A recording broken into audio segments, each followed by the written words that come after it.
Très bien, donc nous nous retrouvons aujourd'hui devant le ministère de la Santé, un rassemblement des infirmiers anesthésistes, suite à la négociation salariale qui a été signée par un syndicat qui n'est pas majoritaire des infirmiers, qui ne représente que les cadres hospitaliers, et qui se trouve, qui fait que dans cette négociation salariale, les infirmiers anesthésistes ont été oubliés par les différentiels de salaire qui ont été proposés. Les infirmiers ont globalement gagné 70 points, mais les infirmiers spécialisés n'ont pas été traités de la même manière. Les infirmières puéricultrices et IBOD ont reçu l'équivalent de 30 à 40 points, alors que les infirmiers anesthésistes, dans cette même grille, ne se retrouvent revalorisés que d'une trentaine de points. Donc nous ne comprenons pas pourquoi il y a cette différence, alors que les infirmiers anesthésistes représentent la formation la plus poussée et la plus avancée, avec des compétences et des responsabilités plus importantes. Donc nous avions fait part au ministère en cours de négociation de ces problèmes-là. Visiblement, nos demandes n'ont pas été retenues, donc nous avons organisé cette journée afin de quand même enfoncer les clous et montrer la détermination des infirmiers anesthésistes. On se trouve en même temps en parallèle avec des discussions depuis 2 ans sur la réingénierie du métier d'infirmier anesthésiste, dans lesquelles on a réussi à définir des compétences bien particulières. On a défini le contour du métier, on a mis en évidence les pratiques et les pratiques avancées dans ces compétences. Et puis en même temps, on nous demande de travailler aussi sur des pratiques avancées qui se trouveraient au-delà de ce que l'on fait actuellement, alors que nous demandons à ce que l'on fait actuellement soit déjà reconnu comme des pratiques avancées.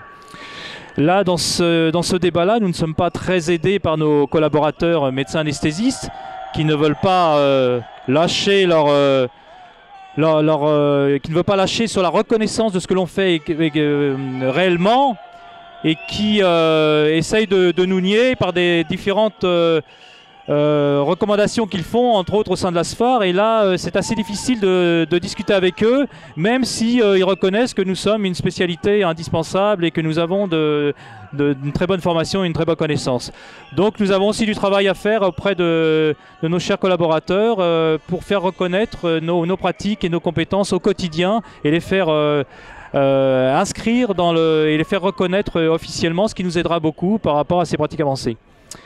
Le problème de pratiques avancées aussi, c'est que c'est très lié aussi à la formation. Nous sommes la spécialité infirmière qui actuellement remplit plus les conditions pour être reconnue à un niveau master, et c'est ce que nous demandons, et tout ça c'est très lié. Pratiques avancées et master, c'est une cohérence totale. Donc nous demandons à ce que tout ça soit reconnu dans un même lot et travailler là-dessus. C'est pour ça que nous avons été un peu surpris que les négociations salariales soient bouclées avant que ces principes de reconnaissance à un niveau master et de pratiques avancées soient reconnus. Alors ça fait un petit peu incohérent, donc c'est vrai qu'on veut insister là-dessus auprès du ministère.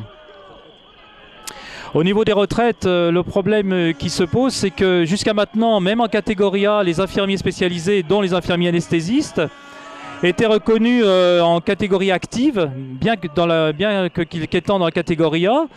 Et le nouveau protocole d'accord, sans nous faire gagner beaucoup de points, nous demande de renoncer à cette catégorie active et donc d'être reconnu comme dans les catégories sédentaires, ce qui est assez paradoxal pour le métier que l'on fait. Donc ça a carrément nié notre pénibilité, le fait de travail des dimanches et jours fériés, la nuit, 24 heures sur 24. Et la responsabilité que l'on prend, donc c'est vrai que c'est inadmissible. Donc ce principe d'accepter dans le nouveau protocole de renoncer à la catégorie active est absolument absurde, et c'est aussi quelque chose que nous contredisons, et nous voulons marquer notre désapprobation par rapport à cela.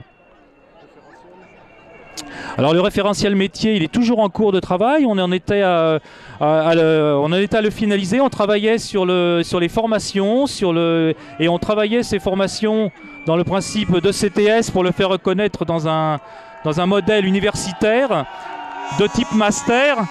Mais on nous a demandé de suspendre ces travaux qui avançaient pour directement travailler sur les pratiques avancées.